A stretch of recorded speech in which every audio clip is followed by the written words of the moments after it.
Allahu Akbar, Allahu Akbar, Allahu Akbar, Allahu Akbar, Allahu Akbar, Allahu Akbar, Allahu Akbar, walillahil hamd. Saya bagi pihak keluarga dan pihak kerajaan Pak Nur Mahmud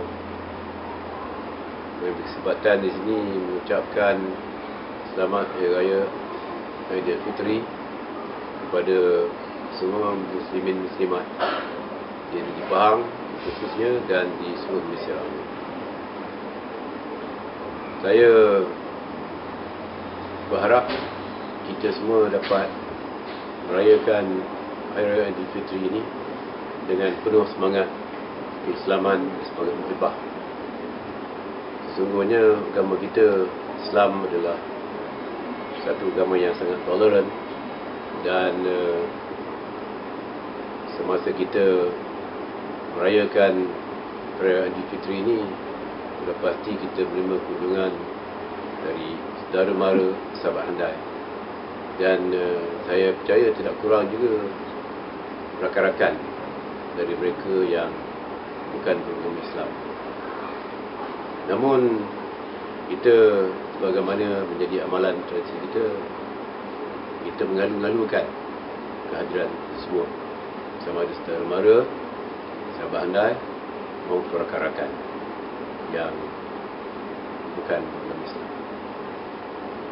Saya berharap semoga Hari Raya Aidilfitri ini menimbulkan keinsafan dan kesedaran bahawa negara kita secara relatif adalah sangat makmur, rakyat kesemuanya menjalani kehidupan dengan penuh aman, dan kalau ada pun kes-kes kemiskinan tegas, contohnya, ianya secara relatif tidaklah begitu besar dibandingkan dengan jumlah penduduk Malaysia pada masa sekarang ini.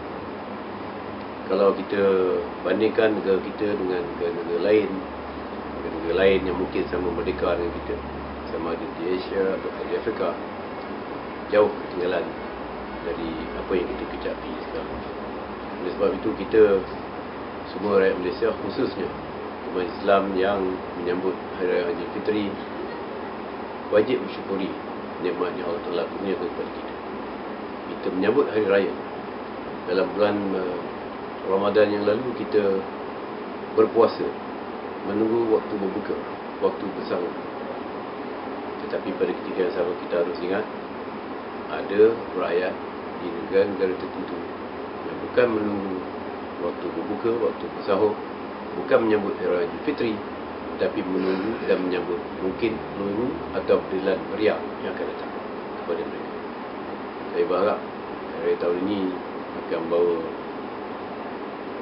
benar-benar kenikmatan kepada kita, dan dapat kita menjalinkan hubungan silaturahim antara kita sesama Islam dengan lebih erat lagi, dan pada ketika yang sama kita menjaga hubungan dengan rakan-rakan bukan Islam yang tidak memusuhi kita.